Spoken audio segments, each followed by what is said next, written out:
Hello everyone. कैसे कैसे हैं आप सब? कैसे हैं आप सब? Welcome you all again TPC classes. आज का हमारा टॉपिक है bending stress distribution in beams. ठीक है। इससे पहले मैंने आपको दो चैप्टर करा दिए हैं, एक एसएफडी बीएमडी और एक बेसिक जो है बेसिक प्रॉपर्टीज़ ऑफ मेटल। ठीक है। उसके बाद अपने वीडियो किया था जिसमें अपने गुप्ता का सॉल्यूशन स्टार्ट किया था, उसमें कुछ क्वेश्चंस बाकी रह गए हैं, वो मैं नेक्स्ट वीडियोज़ में डाल दूँगा। ठीक है। वीडियो बनाने में थोड़ा 3-2 दिन का गैप हो गया है, ऐसा मान लीजिए, थोड़ी तबीयत भी ठीक नहीं थी मेरी, तो उसके बाद अभी आप उसको स्टार्ट करते हैं। ठीक है। तो स्टार्ट करते हैं chapter number 3, bending stress distribution in beams. ठीक है। तो देखिए अपना बेंडिंग स्ट्रेस बात कर रहे हैं, बेंडिंग स्ट्रेस डिस्ट्रीब्यूशंस की। ठीक है। तो इसमें जो हम अभी तक पहले हमने पढ़ा टॉपिक हमारा बेसिक प्रॉपर्टीज़, इसमें स्ट्रेस सिस्टम को हमने समझा, हुक्स लॉ को समझा, फिर हमने समझा कि जो होता है एसएफडी और बीएमडी यानी कि शीयर फोर्सेस और बेंडिंग मोमेंट किसी भी स्ट्रक्चर्स पर कैसे अप्लाई होते हैं। ठीक है। अब जब किसी स्ट्रक्चर्स पर शीयर फोर्स और बेंडिंग मोमेंट आ रहे हैं तो उनके साथ उसमें स्ट्रेसेस भी डेवलप होते हैं। ठीक है। वो स्ट्रेस होते हैं शीयर स्ट्रेस, बेंडिंग स्ट्रेसेस और मल्टीपल प्रिंसिपल स्ट्रेस, जो हम आगे पढ़ेंगे। तो इसमें चैप्टर 3 है हमारा बेंडिंग स्ट्रेस। तो bending stress distribution in beams यानी बीम पे क्या आएगा, बेंडिंग स्ट्रेस। अब देखिए नाम ही जब आ गया है बेंडिंग, तो इसका मतलब है जो स्ट्रेस डेवलप होगा वो ड्यू टू क्या होगा, बेंडिंग। बेसिक चीज़ ये स्ट्रेस हो रहा है, लेकिन किस कारण, बेंडिंग कारण स्ट्रेस हो रहा है। ठीक है। तो इसको समझने के लिए जो इसके असम्पशंस हैं वो हम पढ़ते हैं। पहला देखिए, the material is isotropic, homogeneous, linear elastic in which Hooke's law is valid. तो मटेरियल क्या होगा, आइसोट्रोपिक होगा। ठीक है। जिसकी प्रॉपर्टी हर डायरेक्शन में समान होगी, होमोजीनियस होगा। ठीक है। इंटर वॉल्यूम में समान होगा और इलास्टिक होगा। हुक्स लॉ क्या होगा, वैलिड होगा। ठीक है ना। बेसिकली क्या, ये जो हम सोम पढ़ते हैं ना, सोम में मैक्सिमम टॉपिक पे एजम्पशंस आप जब लिखोगे ना, तो ये लाइन तो ऑलमोस्ट कई बार कॉमन ही रहती है, क्योंकि हमारा मेटल वैसे भी इलास्टिक लेकिन सुनते हैं, तो ये चीज़ हर एजम्पशंस में आप लगा सकते हो। ठीक है ना।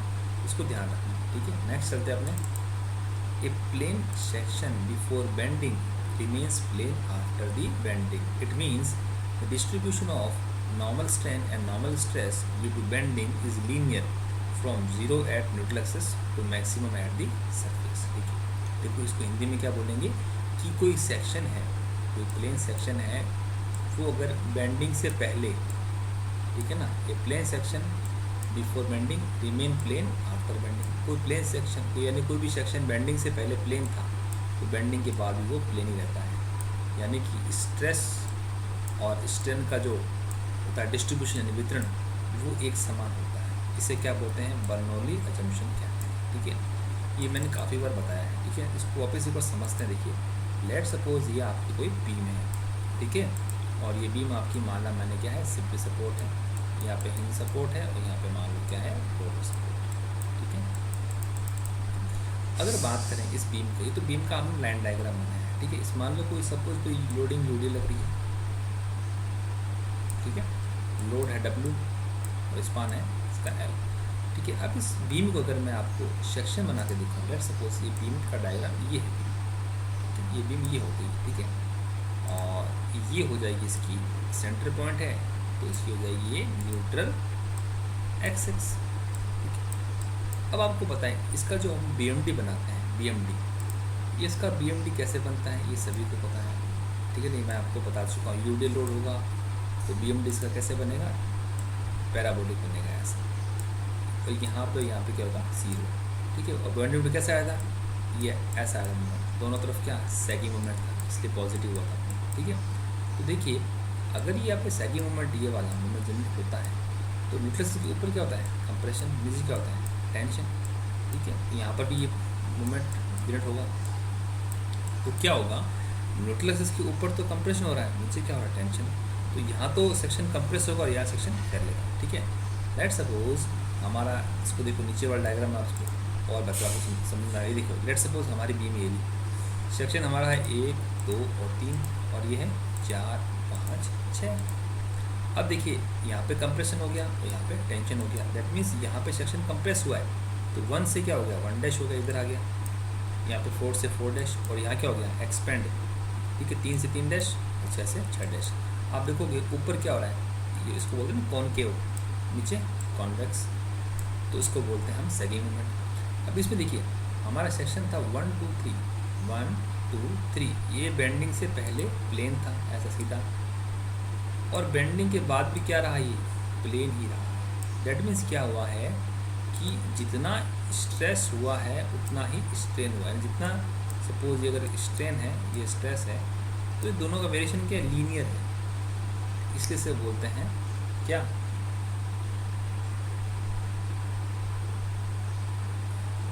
Bernoulli assumption. Strain diagram linear, sorry, जितना स्ट्रेन कंक्रीट में हुआ है उतना ही स्ट्रेन का हुआ है स्टील में हुआ। देखो इतना ऊपर, सॉरी कंक्रीट नहीं, आप इसको बोल सकते हो कंप्रेशन, जिसके ऊपर कंप्रेशन है, कंप्रेशन में स्ट्रेन एप्सिलॉन सी मान लो, और टेंशन में एप्सिलॉन टी मान लो। स्ट्रेन जितना स्ट्रेन यहाँ हुआ उतना ही स्ट्रेन यहाँ हुआ है ना भाई। लाइन सीधे का मतलब क्या है, जितना यहाँ एक्सपेंशन है उतना ही यहाँ से स्ट्रेन हुआ है। That means strain diagram linear, इसे ही कहते हैं बर्नौली अजम्पशंस। ठीक है ना, बहुत इंपॉर्टेंट है ये। मैंने आपको आगे से जब पढ़ाया था तो अभी मैंने आपको इसको डिस्कस किया था। ठीक है, और ये टॉपिक हर जगह इंक्लूड होता है। ठीक है, आगे चलते हैं। It means strain diagram is linear. ठीक है, ये पॉइंट बहुत ही इम्पोर्टेंट है। इसका मतलब स्ट्रेन डायग्राम लीनियर होता है। ठीक है, अब जो विद्यार्थी हिंदी में पढ़ रहे हैं ना, वे काम कर सकते हैं, जैसे कि मैं हर वर्ड को हिंदी में आपको बता दे रहा हूँ। ठीक है, जहाँ जहाँ आप नोट कर सकते हैं वहाँ नोट कर सकते हैं, कोई प्रॉब्लम नहीं आएगी ना। मैं बहुत धीरे धीरे बोल रहा हूँ तो आप उसको समझ सकते हैं। बाकी इसमें से कोई चीज़ नहीं, आप बुलेट पॉइंट बना कर लिख सकते हैं। ठीक है, स्टैंड ऑफ मटेरियल में इतना कोई डिप पे करने आया, जब हम थ्योरेटिकल सर्वे पढ़ेंगे, जैसे कि हम सर्वे पढ़ेंगे, तो हम वहाँ पे फुल हिंदी का यूज़ करेंगे। ठीक है ना, नोट वारी। और बाकी इसकी कुछ कंसेस नोट्स मैं आपको बाद में हिंदी में दे दूँगा। ठीक है, आगे चलते हैं। The cross section of the beam in pure bending should be symmetrical in loading plane. It means load passes through the CG and axis of symmetry. देखो इसका मतलब क्या है, इसका मतलब ये है कि जो बीम का होता है क्रॉस सेक्शन, वो क्या होना चाहिए, सिमेट्रिकल होना चाहिए। यानी कि एक सामान्य लोडिंग जहाँ आ रही है वहाँ पे हमारा सेक्शन सिमेट्रिकल होना चाहिए, वहाँ पे बेंडिंग होती है। अगर सेक्शन असिमेट्रिकल हो जाता है वहाँ पे ट्विस्टिंग हो जाती है। ठीक है, कैसे देखिए, यहाँ देखिए ये सेक्शन एक सिमेट्रिकल सेक्शन है, रेक्टेंगल सेक्शन है। यहाँ पे देखिए इसकी न्यूक्लियस और इसका लोड कहाँ CG पे आ रहा है, एकदम CG ये देखिए। ठीक है, तो सेक्शन X और Y के सापेक्ष क्या है, सिमेट्रिकल है। यानी कि ये सपोज ये Y है ना और ये X हुआ, तो सेक्शन हमारा X और Y के सापेक्ष क्या है, सिमेट्रिकल है। लेकिन यहाँ पे देखिए इसकी CG यहाँ लाई कर रही है, ये सेक्शन Y और X के सापेक्ष सिमेट्रिकल नहीं है, सेक्शन सिमेट्रिकल नहीं है, जबकि ये सेक्शन क्या है, सिमेट्रिकल है। तो ये बोल रहा है प्योर बेंडिंग में सेक्शन हमेशा सिमेट्रिकल ही लेंगे, ऐसा सेक्शन हमको नहीं लेना है। ठीक है, ऐसे में बेंडिंग के अलावा ट्विस्टिंग भी हो सकती है। ठीक है ना, ध्यान रखना इसको। आगे चलते हैं। नेक्स्ट है Young's modulus of elasticity in tension is equal to Young's modulus elasticity in compression. यानी कि यंग्स मॉडुलस जो हमारा है वो सेम रहेगा दोनों में। ठीक है, तो ये 4 पॉइंट हमारे जंक्शंस के हो गए। ठीक है, ये टॉपिक थ्योरेटिकल है, लेकिन यहाँ पे क्वेश्चंस काफ़ी बार पूछा जाता है। ये तो ये पूछते हैं कि स्ट्रेन डायग्राम क्या होता है, लीनियर रहता है, ये तो लाइन काफ़ी बार पूछ जाती है। बर्नौली अजम्पशन अभी तक पूछा नहीं है कि इसका बर्नौली अजम्पशन कहते नहीं कहते हैं, पूछ सकते हैं। एक प्लेन सेक्शन में for bending, plane after bending, question आ जाएगा निम्न में से कौन सा कथन सत्य है, तो हो सकता है ये प्लेन सेक्शन, कोई सेक्शन बेंडिंग से पहले प्लेन, तो बेंडिंग के बाद भी वो प्लेन रहता है। 4 ऑप्शन आगे तो आपको पता होना चाहिए।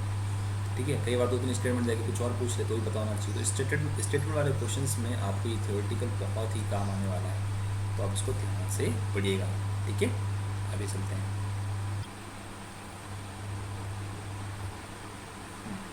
देखिए अपना अगला टॉपिक अपने देखते हैं कि effect of vertical bending and sagging movement. ठीक है, देखिए कंप्रेसिव और टेंसाइल की बात कर रहे हैं यहाँ पे।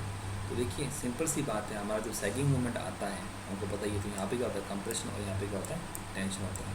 ठीक है, अब इस लोडिंग वाला केस है, ये बीम का सेक्शन हो गया, इस पर वेरियस जो केसेस हो सकते हैं उनकी बात हो रही है। भाई जब बीम पे लोडिंग आती है ना, तो उस पर क्या क्या इफेक्ट हो सकता है उसकी बात हो रही है। देखिए सिंपल सी बात है, ये डायग्राम आपको दिख रहा है, ये अपने पहले किया बर्नौली जंक्शन वाला बात हो रही है, ये कंप्रेशन और ये टेंशन, जितना जो अपना है स्ट्रेन कंप्रेशन में उतना स्ट्रेन टेंशन में इक्वल हो गया, that is Bernoulli junction. Strain diagram क्या हो गया, लीनियर हो गया हमारा। अब ये हमारे स्ट्रेस के वेरिएशन है कुछ, ये यहाँ से शुरू होते हैं, स्टेज 1, 2, 3 और 4, ठीक है। तो देखिए स्टेज 1 कहलाती है इलास्टिक स्टेज। कैसे, देखिए आप लोगों ने स्ट्रेस स्ट्रेंथ तो करो पढ़ा ही है, माइल्ड स्टील का सब ने पढ़ा है, ठीक है ना। इसमें आपको पता है ऐसा कुछ कर होता है, ये ऐसा कर होता है, ठीक है। यहाँ पे जो पॉइंट होता है हमारा, कौन सा पॉइंट, ये वाला सी पॉइंट इसको हम बोलते हैं। यहाँ पे जो वैल्यू होती है वो होती है सिग्मा वाई, इसको बोलते हैं ना यील्ड वैल्यू, ठीक है। और ये आपको हो गया इलास्टिक पॉइंट, पता ही आपको।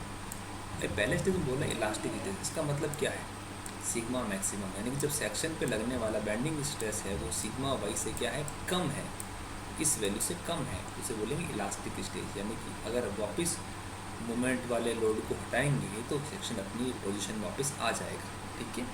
अब देखिए सेकंड कंडीशन क्या है, जहाँ पे एम वाई यानी कि यील्डिंग मोमेंट आया है, ये बोल रहा है just yielding condition. Just yielding का मतलब क्या है कि सिग्मा मैक्सिमम सिग्मा वाई के बराबर हो गया है, यानी कि यहाँ पे आ चुका है, यानी कि जस्ट यील्डिंग हो चुकी है। यानी कि हम एक तरह से कह सकते हैं कि वैसे डिज़ाइन करेगा तो यहाँ तक कर पाएगा, क्योंकि ये यील्डिंग के लिए डिज़ाइन करते हैं ना बस यील्ड लिमिट के लिए, तो ये जस्ट यील्ड कंडीशन हो जाएगी यहाँ पे एम वाई।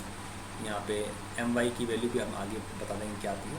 देखो स्टेज थर्ड क्या है, स्टेज थर्ड का मतलब होता है जब सिग्मा मैक्सिमम का मान सिग्मा वाई से थोड़ा ज़्यादा है, ठीक है। इसमें इलास्टिक प्लास्टिक दोनों स्टेज आएगी, इलास्टिक और प्लास्टिक, ठीक है ना।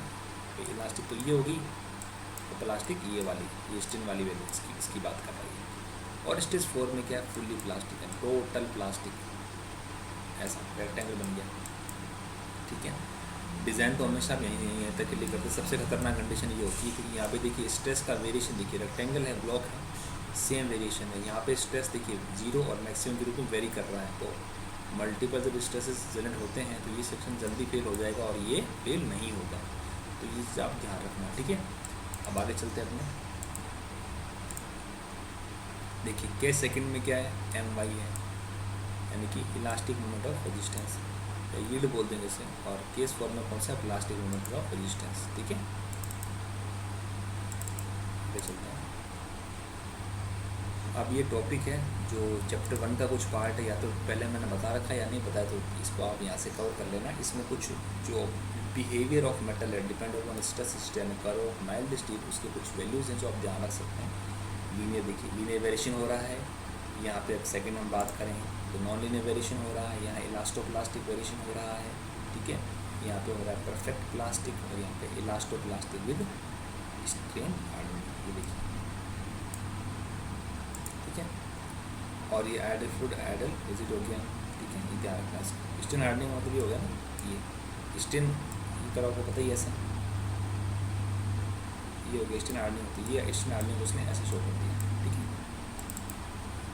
अब नेक्स्ट स्टार्ट करते हैं हमारा थ्योरी ऑफ सिंपल बेंडिंग की बात करते हैं। देखिए थ्योरी ऑफ सिंपल बेंडिंग में जो इसकी इक्वेशन है, बेंडिंग की इक्वेशन, वो क्या होती है, सिग्मा अपॉन वाई, कई बार इसको बोलते हैं एफ, यानी एक्स सिग्मा या एफ, ये बेंडिंग स्ट्रेस हो गया, अपॉन में वाई, ठीक है, हम बता देंगे वाई क्या है, एम अपॉन में आई बराबर ई अपॉन में आर। आई क्या, moment of inertia about reflexes, M radius of curvature in which beam was bend, sigma bending stress, ठीक है। अब देखिए अगर हम इन दो चीज़ को पकड़ें, पहले वाले दो को, sigma upon y, M upon y, sigma क्या होगा, एम अपॉन में आई इंटू वाई, तो एम अपॉन में आई क्या होता है, आई अपॉन वाई क्या होता है, आई अपॉन होता है सेक्शन मोडुलस बोलते हैं इसको, इलास्टिक सेक्शन मोडुलस, तो एम क्या आएगा, सिग्मा मैक्सिमम इंटू जेड, ये होगा, यानी कि एम प्रोपोर्शनल टू जेड बोल सकते हैं, यानी if a section is to be strongest in bending its Z should be maximum. इसका मतलब क्या है कि जो bending flexure strength, bending strength का मान है वो प्रोपोर्शनल है सेक्शन मोडुलस के, अगर सेक्शन मोडुलस ज़्यादा है तो वो उतना ही स्ट्रॉन्ग होगा।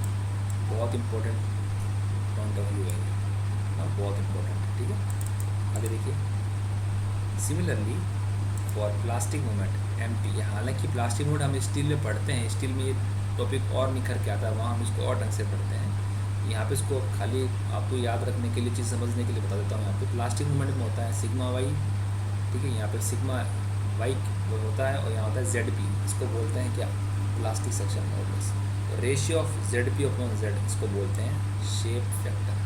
क्या बोलते हैं, शेप फैक्टर। जिस मटेरियल का शेप फैक्टर जितना ज़्यादा होता है ना, ठीक है, जितना ज़्यादा होता है उसकी बियॉन्ड जो होती है, क्या बोलते हैं उसको, बियॉन्ड सेफ्टी लिमिट से ज़्यादा उसकी वैल्यू उतनी ही ज़्यादा होती है, ठीक है ना। यानी कि एक जनरल बात को बताता हूँ, शेप फैक्टर होता है Z B upon Z. Suppose किसी मटेरियल का शेप फैक्टर 1.5 है, तो 1.5 और किसी मटेरियल का मान लो शेप फैक्टर 1.1 है, तो दोनों में से बेटर वो होगा जिसका शेप फैक्टर 1.1 होगा। क्यों, क्योंकि शेप फैक्टर का मतलब होता है कि यील्डिंग के बाद भी कितनी स्ट्रेंथ को बचा सकता है, ठीक है। अगर हम बात करें कि लेट सपोज मैं कहता हूँ आपको कि किसी मटेरियल है उसका जो स्ट्रेंथ वैल्यू है वो मान लो 350 न्यूटन पर एम स्क्वायर है और किसी की मान लो है 200 न्यूटन पर एम स्क्वायर, ठीक है। अब मैंने बोला कि 200 का है लेकिन उसको 250 तक आएगा तो वो लोड को ले सकता है। अब मैं बोलूँ 350 का है लेकिन ये 600 तक ले सकता है, ठीक है। अब मुझे डिज़ाइन अगर करना है किसी चीज़ को, जैसे 200 से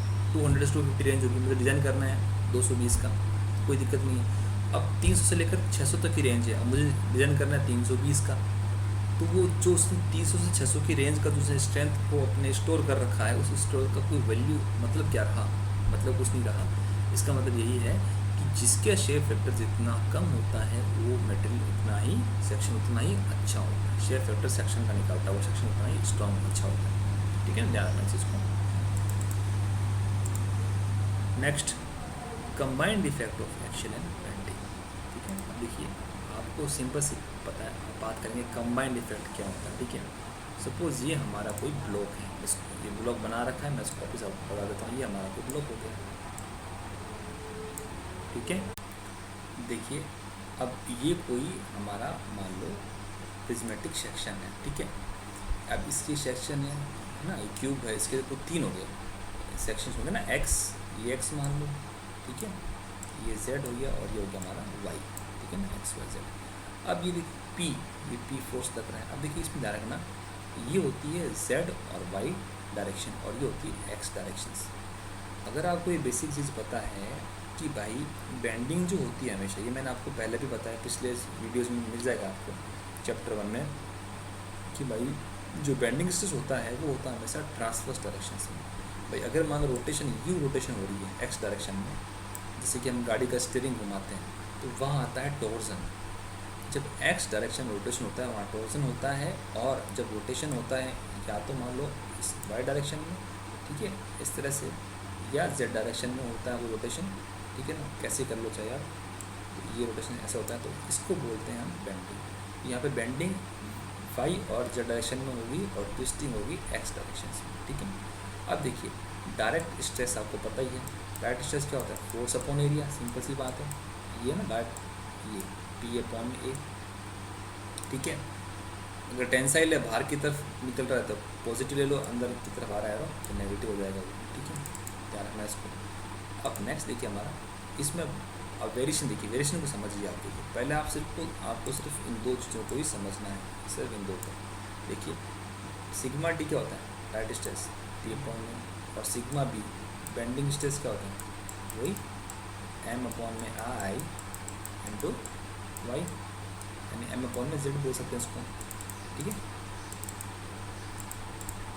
देखिए ये रहा एम अपॉन में जेड, और रेक्टेंगुलर स्ट्रेस में, रेक्टेंगुलर सेक्शन में जेड क्या होता है, बी इसको अपॉन जेड क्या होता है हमेशा आई अपॉन वाई।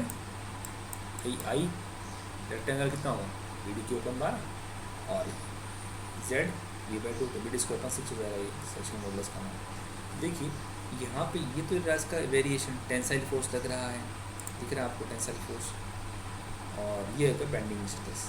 अब देखिए यहाँ पे वेरिएशन समझिए आप, इस डायग्राम को मैं आपको थोड़ा सा समझाता हूँ। देखिए लेट सपोज मैं कह देता हूँ कि ये जो है इसका मान है 1 न्यूटन पर एनम स्क्वायर, और सिग्मा भी हमारा कितना है 1।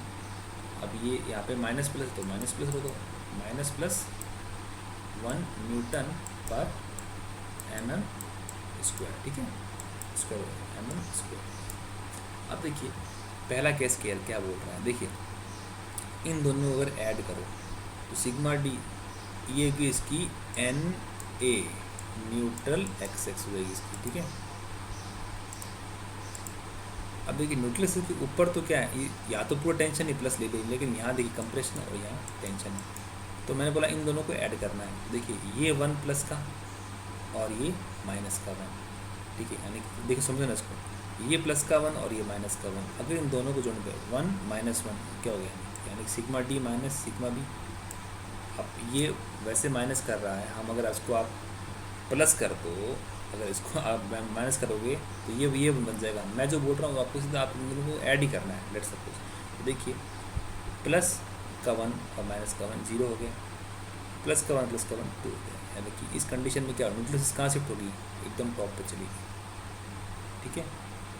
मुझे बात को अब देखिए सेकंड केस देखिए, सेकंड केस समझिए आप, अगर मान लो लेट सपोज ये 1 और ये 1 था, ठीक है ना। अब उल्टा हो जाए इसका, उल्टा कैसे हो जाए, देखिए ऐसे हो जाए, देखिए ये हो जाए, अगर मान लो नेक्स्ट केस में ये हो जाए 2 और ये हो जाए 1, सॉरी ऐसा कर लो चाहे, हाँ चाहे ऐसा कर लो 2 और 1 कर लो, कोई बात नहीं। तो 2 और 1 कर लो, तो ये पूरा 2 रहेगा और ये 1 1 रहेगा। तो 2 माइनस 1 पॉजिटिव 1 और 2 प्लस 1 3, तो यहाँ भी पॉजिटिव यहाँ भी पॉजिटिव। इस केस में न्यूट्रल एक्सिस इनफाइनाइट शिफ्ट हो जाएगी कहीं और, मैं पता नहीं। थर्ड केस में देखिए, अगर मान लो ये वैल्यू 1 रह जाए और ये हो जाए हमारी 2, तो 1 माइनस 2 माइनस 1 ये रहा, और 1 प्लस 2 3, तो इस केस में न्यूट्रल एक्सिस क्या होगी, ऊपर शिफ्ट हो जाएगी, ठीक है ना। तो ये केस आपको उससे पता होना चाहिए, ये कैसे बनना है। ये देखो सिग्मा डी सिग्मा वी की वैल्यू, तो ये चीज़ तो बन जाती है, रटने की जरूरत नहीं है, तो समझने की वाली बात है, ठीक है ना। इसको आगे चलते हैं, देखो in case of pure bending with in elastic limit neutral axis pass through centroid, ये देखिए but under combined effect of action and force and bending में न्यूट्रल एक्सिस में शिफ्ट इट्स पोजीशन। देखो ये बोल रहा है अगर कंबाइंड इनको हम ले लें तो न्यूट्रल एक्सिस से शिफ्ट कर सकती है, ये तो कर रही है ना, एक में ऊपर जा रही है एक में टॉप पर, और एक में इन्फिनिट जा रही है, तो कहीं भी वेरी कर सकती है, ठीक है। ये मैं आपको बता दें कैसे वेरी कर सकती है, ठीक है। आगे चलते हैं। In above case neutral axis में शिफ्ट अपवर्ड है ना, विच में lie inside outside the cross section depending upon magnitude of sigma D and sigma B. यानी कि ये ऊपर जा रही है, कहाँ शिफ्ट हो रही है, डिपेंड करेगा सिग्मा डी और सिग्मा बी की वैल्यू के ऊपर, ठीक है। ठीक है, इस चीज़ को आप थोड़ा सा ध्यान रखना, ठीक है। तो है ना, ठीक है। तो ये इस चीज़ का हल्का सा निचोड़ था, ठीक है। अब लेट सपोज अगर मैं आपको एक एग्जांपल दे दूँ, ठीक है ना, मैं कह दूँ कि अगर किसी सेक्शन में सिग्मा डी है ना, मान लो ऑब्जेक्टिव क्वेश्चन आया कि किसी सेक्शन में सिग्मा डी का मान है 5 न्यूटन पर mm स्क्वायर और सिग्मा बी का मान है मान लो वो आपका मान होगा लेट सपोज माइनस प्लस और ये पॉजिटिव हो गया टेंशन, ये हो गया मान लो 6 न्यूटन पर mm स्क्वायर, ठीक है, ठीक है। या फिर ऐसा कर लो सिग्मा डी, हाँ चलो कोई भी आप इन दोनों में से कोई भी केस ले लो, तो सिग्मा डी 5 है और सिग्मा बी, तो बोलेगा न्यूट्रल एक्सिस क्वेश्चन से पूछेगा यदि सिग्मा डी का मान ये है और सिग्मा डी का मान ये है then the neutral axis will, ठीक है, ये 5 है और ये 6 है, तो 5 माइनस 6 किया, 5 माइनस 6 -1 आ गया और 5 प्लस 6 11, तो -1 का मतलब ये है कि अगर डायग्राम को आप ऐसे ड्रॉ करोगे, इस तरह से दोबारा आप डायग्राम को ड्रॉ करोगे, यहाँ पे एक वैल्यू होगी -1 और एक आएगी 6, तो ऐसा डायग्राम बनेगा। न्यूट्रल एक्सिस मान लो आपकी यहाँ थी, तो कहाँ शिफ्ट होगी, अब क्वेश्चन आएगा आंसर बोलेगा आपको देन न्यूट्रल एक्सिस में शिफ्ट, न्यूट्रल एक्सिस कहाँ शिफ्ट होगी, upward, outside the section, at the top, infinite. तो आपको पता होना चाहिए कि भाई ये चीज़ कहाँ से आई है, ठीक है ना। ये वाला क्वेश्चन है वैसे कि देखो आजकल तो डिप्लोमा ले लो चाहे बीटेक ले लो, क्वेश्चंस के लेवल जो हो गए वो लमसम सेम ही हो गए, ठीक है, लेकिन एक लेवल बीटेक हाई रहेगा, तो बीटेक वाले भी इस टॉपिक को ध्यान रखें। डिप्लोमा वालों को तो आपको अच्छी चीज़ें पढ़नी ही है, मंगल क्या करना है, मुझसे चीज़ नई चीज़ें पढ़नी पड़ेगी ना, ठीक है। तो ठीक है ना, ये वीडियो का एंड आज की वीडियो को अपने यहीं पर स्टॉप करते हैं यहाँ तक, फिर कल अपने इसको और आगे ले लेंगे और कंटिन्यू कर लेंगे ना। उसके बाद इसके क्वेश्चंस करेंगे जो आए हुए हैं, और पीछे वाले क्वेश्चन भी पहले कवर करके उसके बाद इसके क्वेश्चन करेंगे ऑब्जेक्टिव, ठीक है। तो अभी के लिए इतना ही था। तो अभी आप इसको थोड़ा सा देखना, वापस सेल्फ से पढ़ना, ठीक है। कल हम वापस कंटिन्यू करते हैं इसको, ठीक है। तो thank you very much for discussion.